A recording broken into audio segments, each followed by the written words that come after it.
The FM-92 Stinger Seeker head does not just beep, it screams. It is a high-pitched, steady, agonizing wail of a locked target that bleeds through the headset and into the skull. The gunner feels the mechanical vibration through the grip, the raw kinetic potential waiting to be unleashed. The trigger is pulled, the chemical slug ignites with a deafening crack, and the missile clears the tube at 1,500 miles per hour.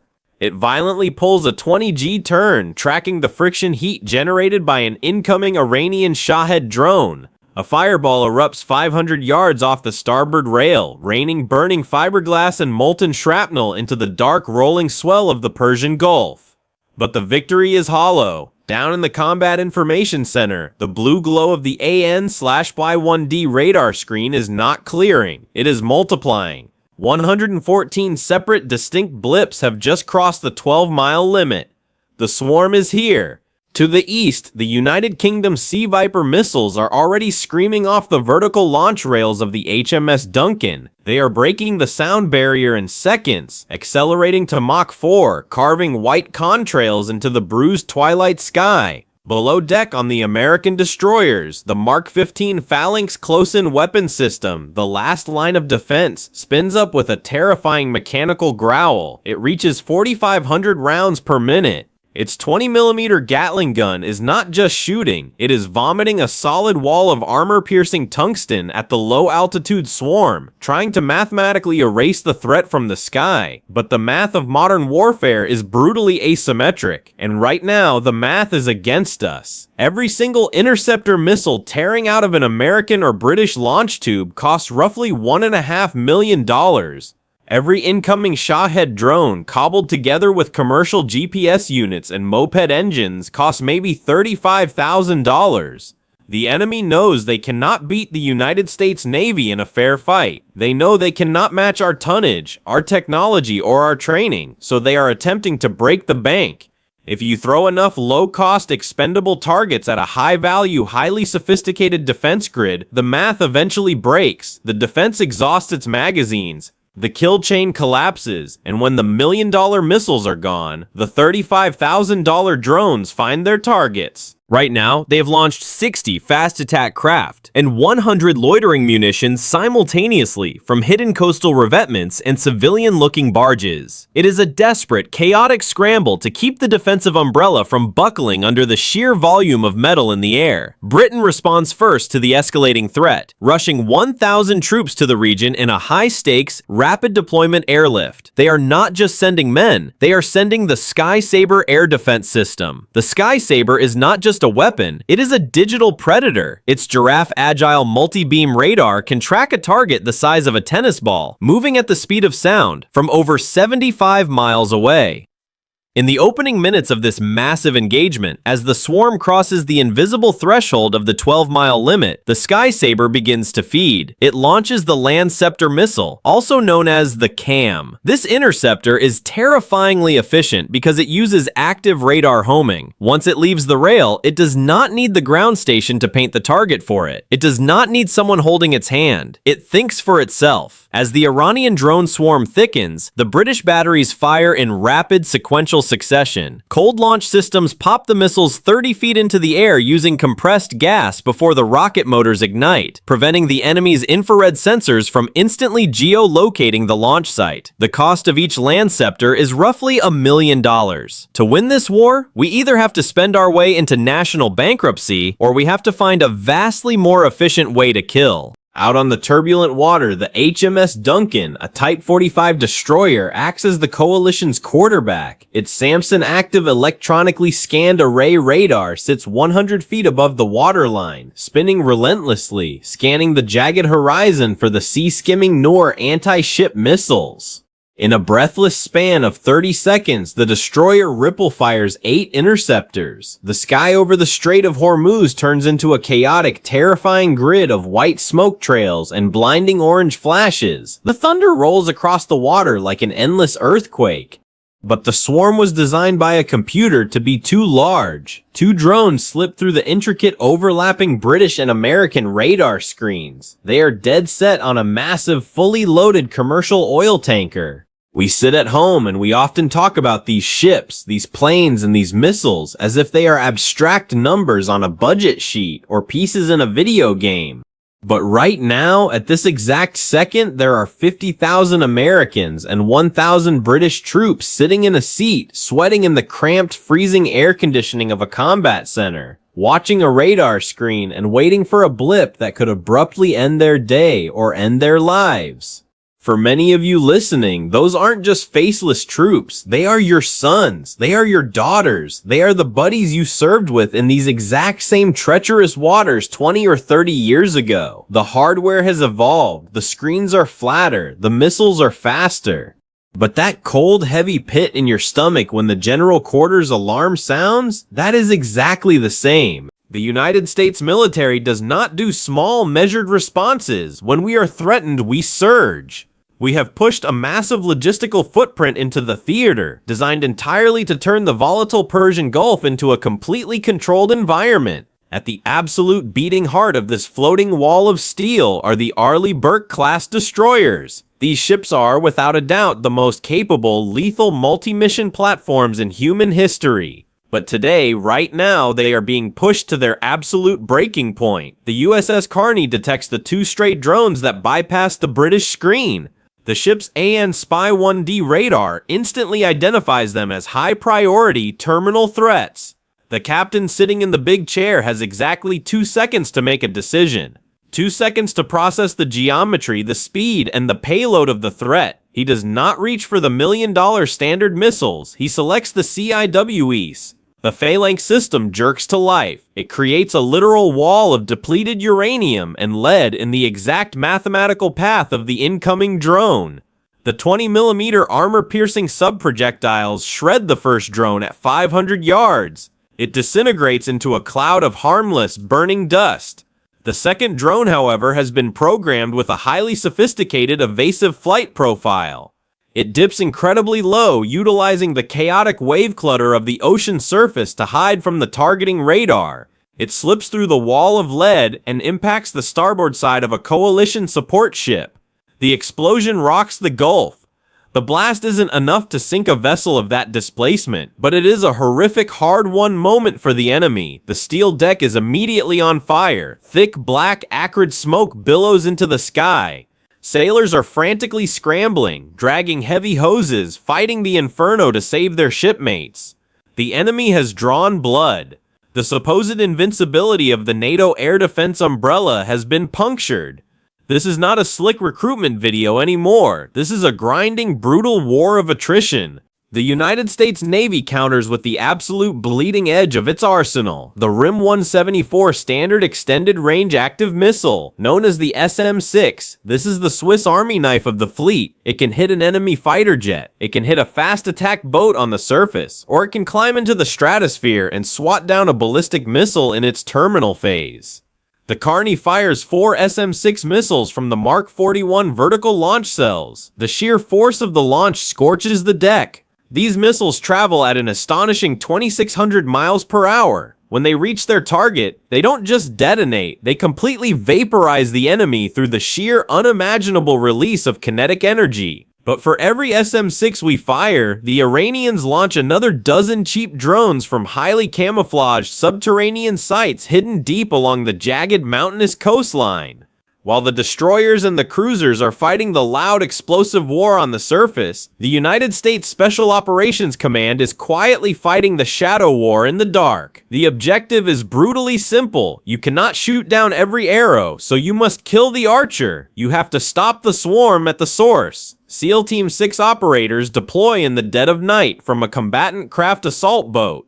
The CCA is a stealthy, low-profile, high-speed interceptor that sits practically flush with the water, making it virtually invisible to Iranian coastal radar installations. The operators are geared heavy. They are equipped with Glock 19 sidearms, suppressed Sig Sauer MCX Rattler carbines, and underwater propulsion vehicles. But their primary weapon tonight is not a bullet, it is C4 plastic explosive. Back at Fleet Command, the coalition admirals realize that playing purely defense against an enemy with an endless supply of cheap munitions is a losing game. This is the pivot. This is where the air war turns the tide, but it is going to be anything but easy. The Iranians, anticipating retaliation, have deeply entrenched S-300 and domestically produced Bavar 373 surface-to-air missile batteries into the jagged, fortified mountains overlooking the strait. To break this incredibly lethal anti-access area denial bubble, the United States launches the tip of the spear, the F-35C Lightning II, catapulting off the massive flight deck of the USS Gerald R. Ford. The F-35C is not just a fighter jet, it is a flying data center. It acts as the ultimate project manager in the sky. Its onboard computer system seamlessly fuses targeting data from the HMS Duncan out on the water, the SEAL teams transmitting from the shoreline, and real-time satellite imagery dropping from orbit. It takes all of this chaotic data and creates a flawless 360-degree God's eye view of the entire battlefield. It sees everything. And more importantly, it instantly calculates the absolute best weapon in the coalition's inventory to kill the threat. The F-35C's passive sensors identify the specific radiating radar signature of an entrenched S-300 battery 70 miles away. Instead of flying down into the teeth of the enemy's air defense network, the pilot calmly opens the internal weapons bay and releases an AGM-154 joint standoff weapon. The JSOW is a highly advanced glide bomb. It has no engine, just deploying wings and gliding silently on a GPS-guided path.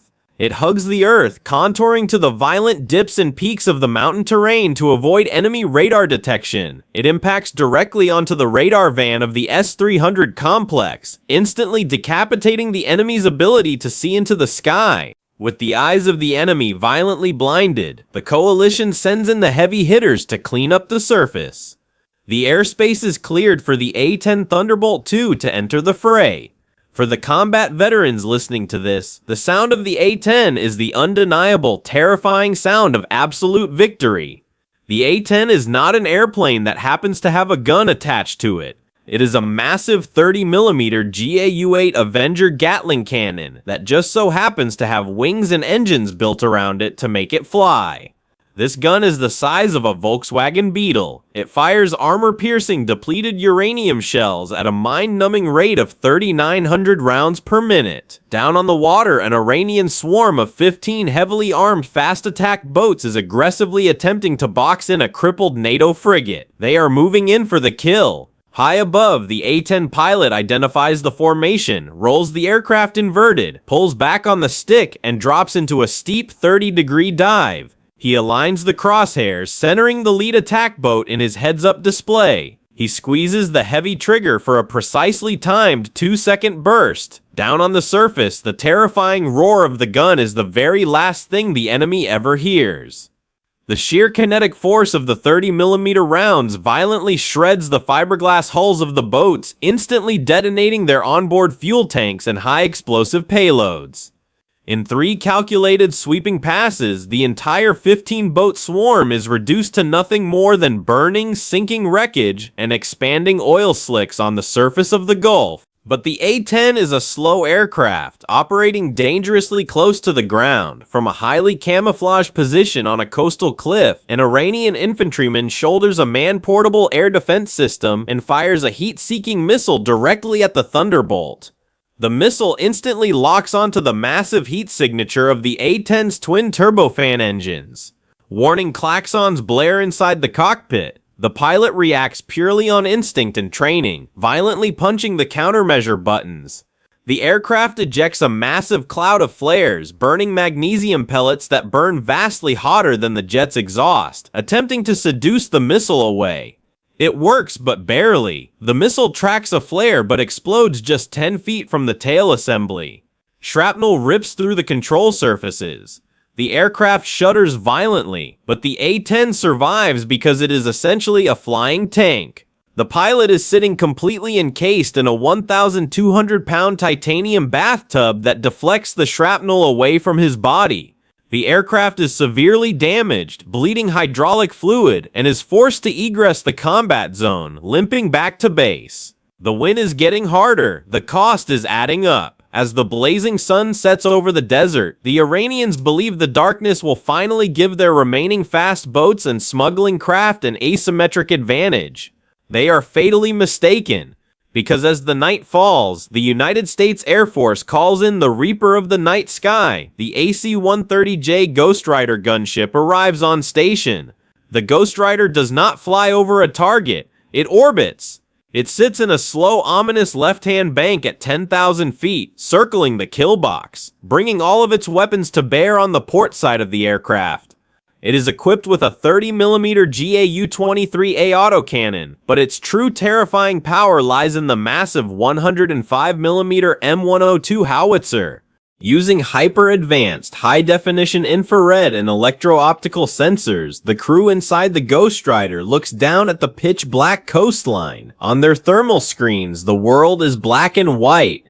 They can clearly see the glowing white heat signatures of Iranian logistics crews frantically attempting to reload heavy drone launchers hidden under camouflage netting. The fire control officer targets the launcher. The 105mm howitzer fires. The recoil shakes the massive 4-engine cargo plane. This is an artillery weapon usually found mounted to heavily armored ground vehicles, now raining death from the clouds.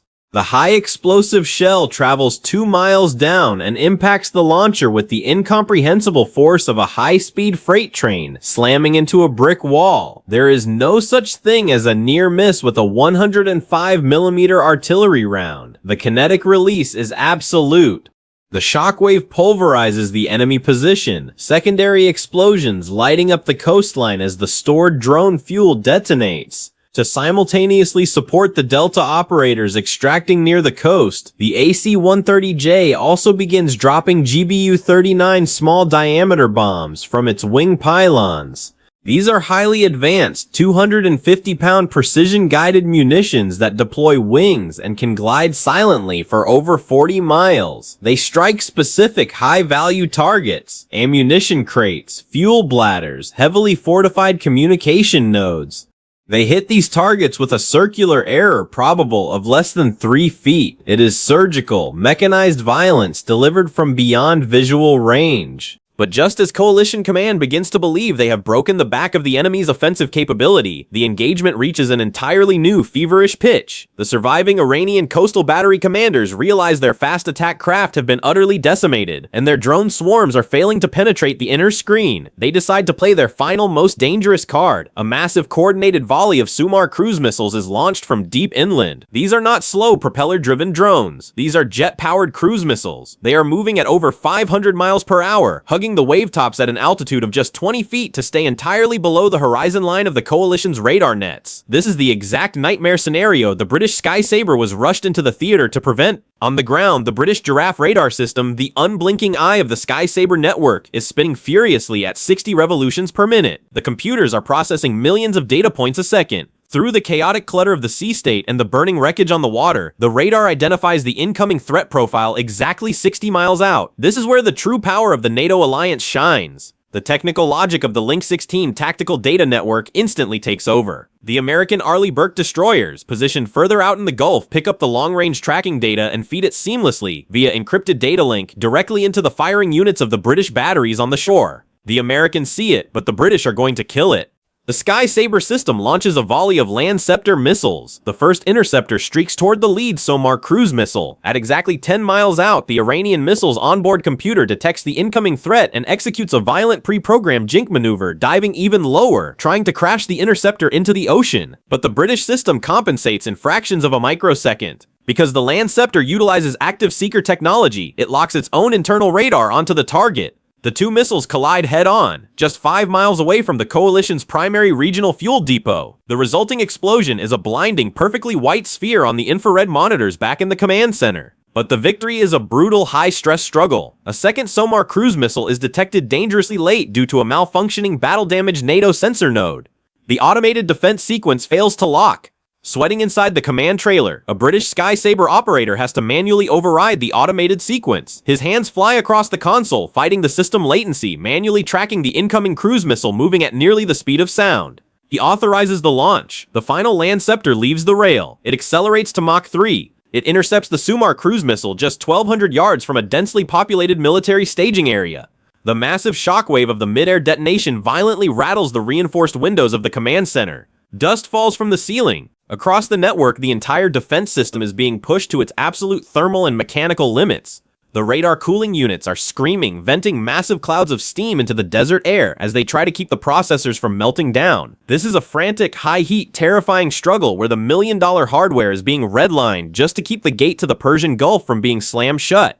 For the British and American crews who were rushed into this scorching desert environment just days ago, operating on zero sleep and massive amounts of adrenaline, this is the ultimate terrifying test of their multi-million-dollar systems. And they hold the line. The final cruise missile is neutralized. It plunges harmlessly into the sea. The Strait of Hormuz remains open. The radar screens finally begin to clear, but the victory is not something to be celebrated with a parade. The toll is immense. 2 heavily damaged coalition ships are currently being towed back to friendly ports for months of major structural repairs. The coalition has expended over 400 high-tier interceptor missiles in a matter of hours, totaling nearly $1.2 billion in ordnance fired into the sky. The 12,000 flight sorties flown by United States and NATO aircraft have pushed the airframes to their absolute physical limits, requiring massive logistical overhauls and months of dedicated maintenance. On the other side, the Iranians have lost over 80% of their coastal fast attack fleet and dozens of irreplaceable, highly trained drone operators and launch sites. We did not just win by firing more bullets than the enemy. We won because we fired them in a highly complex, orchestrated sequence that the enemy simply could not predict or overcome. The F-35C acted as the brain, identifying the threat from the stratosphere. The EA-18G Growler acted as the shield, jamming the enemy's ability to communicate. The Arleigh Burke destroyers provided the impenetrable wall, and the A-10 Warhog and AC-130 gunships provided the devastating kinetic hammer. As the exhausted troops of the 82nd Airborne Division begin to rotate into the secured coastal zones to relieve the special operations teams, the ultimate lesson of this conflict is crystal clear. Technology is a massive force multiplier. The stealth jets, the hypersonic missiles, the satellite networks, they are vital. But it is the human coordination, the seamless, trusting handoff of targeting data between a British radar technician staring at a screen in a desert and an American gunship pilot orbiting at 10,000 feet that actually wins the day. The strait is open for now. The massive commercial oil tankers are slowly beginning to move again, feeding the global economy. But the enemy is out there. They are watching our tactics. They are learning our response times. And they are rebuilding their stockpiles. They know exactly how we fight now, and they know that in the next engagement, the hard win will be vastly harder to achieve. They will relentlessly look for a break in the sequence. They will look for a tired radar operator, a lagging data link, or a depleted missile magazine. And our job, our only job, is to make sure that break never ever happens.